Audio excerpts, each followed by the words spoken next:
जय श्री सद्गुरुदेवाय नमः। जय श्री गणपति देवाय नमः। ओम सर्वमंगल मांगल्ये शिवे सर्वार्थ साधिके शरण्ये त्र्यंबके गौरी नारायणी नमस्तुते। श्रीमद्देवी भागवत महापुराण प्रथम स्कंद 20वां अध्याय। सत्यव्रती का राजा शांतनु से विवाह तथा 2 पुत्रों का जन्म। राजा शांतनु की मृत्यु, चित्रांगना का राजा बनना तथा उसकी मृत्यु, विचित्र वीर्य का काशीराज की कन्याओं से विवाह और क्षय रोग से मृत्यु, व्यास जी द्वारा धृष्टराज, पांडु और विदुर की उत्पत्ति। ऋषियों ने कहा, हे सूत जी, शुकदेव जी को जब परम सिद्धि प्राप्त हो गई तब देवश्रेष्ठ व्यास जी ने क्या किया, यह सब विस्तार पूर्वक हमसे कहिए। सूत जी बोले, उस समय व्यास जी के जितने वेद पाठी शिष्य थे वे सब व्यास जी की आज्ञा पाकर पहले ही भूमंडल में इधर उधर चले गए थे। असित, देवल, वैशंपायन, जैमिनी और सुमंतु आदि सभी तपोधन मुनि चले गए थे। उन ऋषियों को अन्यंत्र तथा अपने पुत्र शुकदेव को अंतरिक्ष में गया हुआ देखकर शोकाकुल व्यास जी ने वहां से चले जाने का विचार किया। उसी समय व्यास जी के मन ही मन निषाद कन्या अपनी कल्याणकारिणी माता का सिमरण किया, जिन्हें उन्होंने शोकावस्था में गंगा जी के तट पर ही छोड़ दिया था। अपनी माता सत्यवती का सिमरण करके उस श्रेष्ठ पर्वत को त्याग कर महातेजस्वी व्यास जी अपने जन्म स्थान पर चले आए। इस प्रकार उन्होंने उस द्वीप पर जाकर लोगों से पूछा कि वह सुंदर मुख वाली मेरी माता कहाँ चली गई।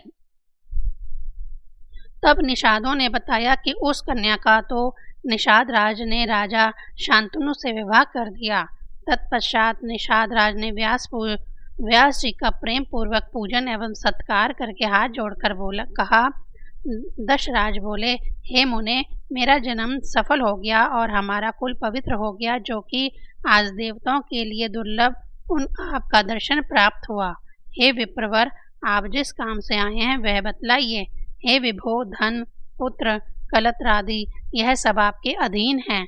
निषाद राज के प्रार्थना करने पर व्यास जी ने सरस्वती नदी के तट पर सुंदर तट पर अपना आश्रम बनाया और सावधान चित्त हो वह पुनः तप करते हुए वहां रहने लगे।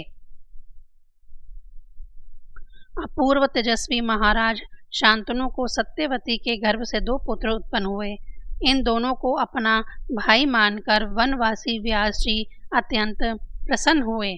उनमें राजा का पहला पुत्र चित्रांगना रूपवान, शत्रुओं को कष्ट देने वाला तथा सभी शुभ लक्षणों से संपन्न था। शांतनु के दूसरे पुत्र का नाम विचित्र वीर्य था। वह भी सर्वगुण संपन्न एवं शांतनु के लिए सुखवर्धक हुआ। इससे पूर्व उन राजा शांतनु को गंगा से भीषम नामक बलशाली एवं प्रक्रमी पुत्र पैदा हुआ था। उसी प्रकार सत्यवती से 2 प्रक्रमी पुत्र उत्पन्न हुए। उन सर्व लक्षण संपन्न तीनों पुत्रों को देखकर महामना शांतनु अपने आप को देवताओं से अजय समझने लगे थे। कुछ समय बीतने पर यथा समय धर्मात्मा शांतनु ने उसी प्रकार अपना शरीर त्याग दिया, जिस प्रकार कोई मनुष्य अपना पुराना वस्त्र छोड़ देता है। शांतनु के काल के वशीभूत हो जाने पर भीषम ने विधिवत उनके समस्त प्रेत कार्य किए और विविध प्रकार के दान दिए। तदंतर पराक्रमी भीषम ने चित्रांगना को राज्य सिंहासन पर बिठाया। उन्होंने स्वयं राज्य नहीं किया, इसी कारण उनका नाम देवव्रत हुआ। सत्यवती पुत्र चित्रांगद बल गर्भवती, शत्रु संताप करता, बलशाली, वीर तथा पवित्र थे। महाबाहु चित्रगद एक बार महान सेना से युक्त होकर अखेट के लिए वन में गए। वहां बांधे रूरू मृगों को खोजते हुए वे विविध वन प्रदेशों में घूम रहे थे। मार्ग में उन राजा को जाता हुआ देखकर चित्रांगद नामक एक गंधर्व अपने सुंदर विमान से भूमि पर उनके समीप उतर पड़ा। सूत जी बोले, हे तपस्वियों, उस समय कुरुक्षेत्र के उस विशाल मैदान में 3 वर्ष तक समान बल वाले उन दोनों में घमासान युद्ध होता रहा। अंत में उस गंधर्व के द्वारा राजा चित्रांगद युद्ध में मारे गए और उन्हें शीघ्र ही इंद्रलोक प्राप्त हुआ। यह सुनकर भीष्म ने उसी समय चित्रांगद का अर्धोवैधिक दैहिक संस्कार किया। तत्पश्चात मंत्रियों ने भीष्म को समझा बुझाकर शोक रहित किया। उन्होंने छोटे भाई विचित्रवीर्य को राजा बना दिया। मंत्रियों, गुरुजनों और महात्माओं के समझाने के बाद शुभ लक्षणा राजमाता सत्यवती अपने ज्येष्ठ पुत्र की मृत्यु से शोकाकुल होती हुई अपने छोटे पुत्र विचित्रवीर्य को राज सिंहासन पर बैठा देखकर अत्यंत प्रसन्न हुई। व्यास जी भी अपने भ्राता के राजा होने का समाचार पाकर प्रसन्न हुए। जब सत्यवती के सुंदर पुत्र विचित्रवीर्य पूर्ण युवा हुए तब भीष्म अपने कनिष्ठ भ्राता के विवाह की चिंता करने लगे। उन दिनों काशी राज की 3 कन्याएं थीं जो सभी शुभ लक्षणों से युक्त थीं। उन राजा के विवाह के लिए उनका स्वयंवर रचाया। हजारों पूज्यमान राजा तथा राजकुमार आमंत्रित होकर उस इच्छा स्वयंवर में उपस्थित हुए थे तथा प्रकर्मी भीष्म ने अकेले ही रथ पर बैठकर सभी राजाओं को रोध कर बलपूर्वक उन कन्याओं का हरण कर लिया।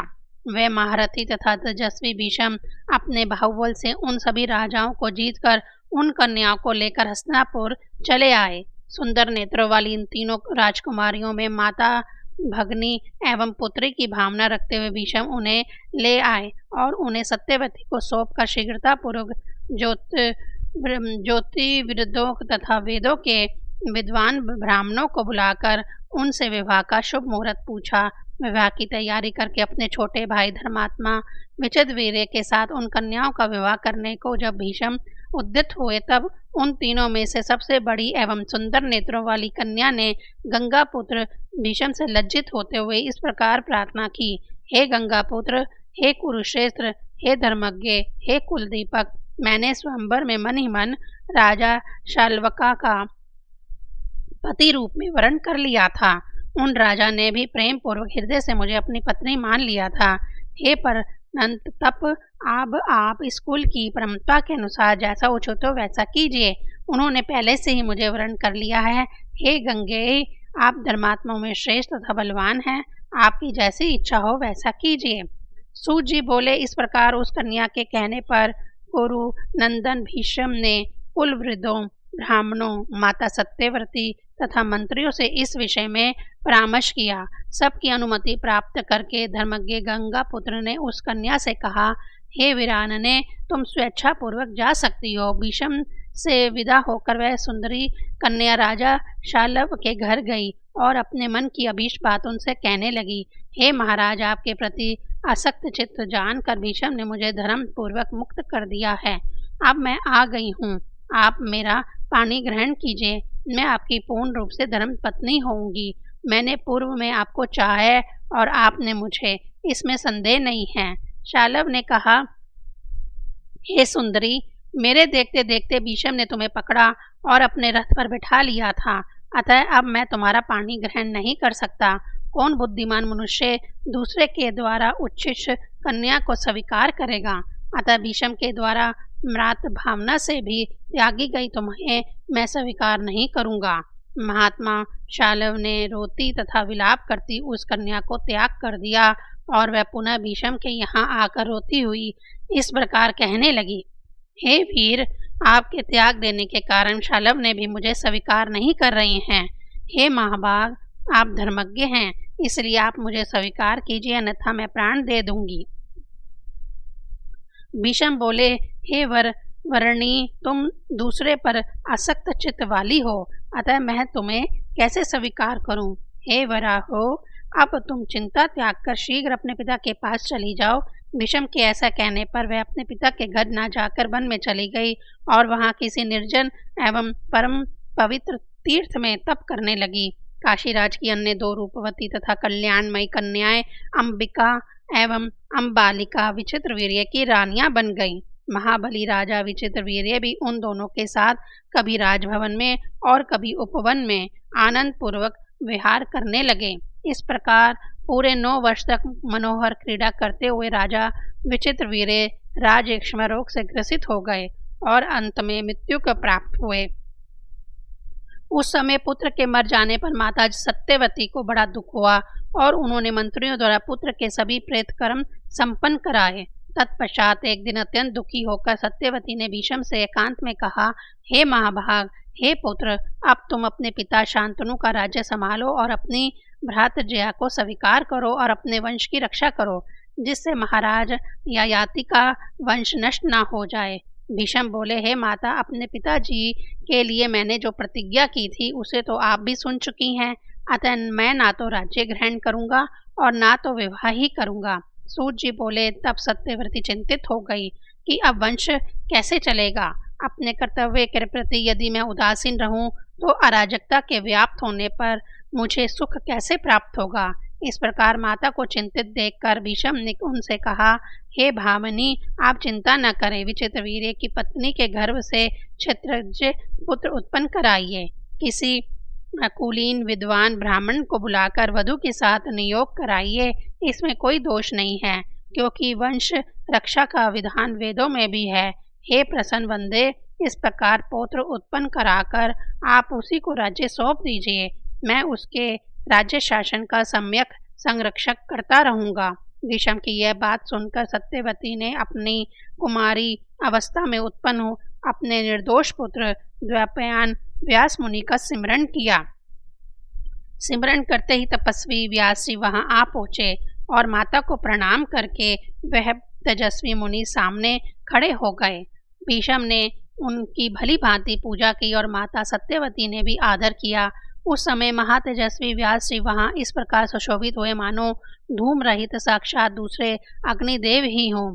माता सत्यवती ने व्यास मुनि जी से कहा, इस समय तुम विचित्र वीर्य के क्षेत्र में अपने तेज से सुंदर पुत्र उत्पन्न करो। माता का वचन सुनकर व्यास जी ने उसे आप्त वाक्य माना और ठीक है कहकर वह वहीं पर ठहर गए और ऋतुकाल की प्रतीक्षा करने लगे। जब अंबिका ऋतुमती होकर स्नान कर चुकी तब उसने मुनि व्यास जी के तेज से एक पुत्र उत्पन्न किया जो महाबली और जन्म अंध था। उस बालक को जन्म अंधा देखकर सत्यवती को बड़ा दुख हुआ। तब उन्होंने दूसरी वधू अंबालिका से कहा कि तुम भी शीघ्र एक पुत्र उत्पन्न करो। ऋतुकाल प्राप्त होने पर उस अंबालिका ने व्यास जी से गर्भ धारण किया। उससे उत्पन्न पुत्र भी पांडु रोग से ग्रसित होने के कारण राजा होने के योग्य नहीं था। इसलिए माता ने वधू अंबालिका को 1 वर्ष बाद पुनः एक पुत्र के लिए प्रेरित किया। माता सत्यवती ने मुनि श्रेष्ठ व्यास जी का आह्वान कर उनसे इनके लिए प्रार्थना की, परंतु उसने स्वयं न जाकर अपनी दासी को भेज दिया। उस दासी के गर्भ से धर्म के अंश से युक्त शुभ विदुर उत्पन्न हुए। इस प्रकार वंश की रक्षा के लिए व्यास जी ने धृष्टराज आदि 3 महाप्रकर्मी पुत्र उत्पन्न किए। भ्रात धर्म को जानने वाले व्यास जी ने ऐसा करके वंश की रक्षा की। हे पुण्य आत्मा मुनिजनों, इस प्रकार उनकी वंश उत्पत्ति से संबंधित समस्त कथानक मैंने आप लोगों से कह दिया। 20वां अध्याय समाप्त। प्रथम स्कंद समाप्त। ओम ऐं ह्रीं क्लीं चामुंडाय विच्चे।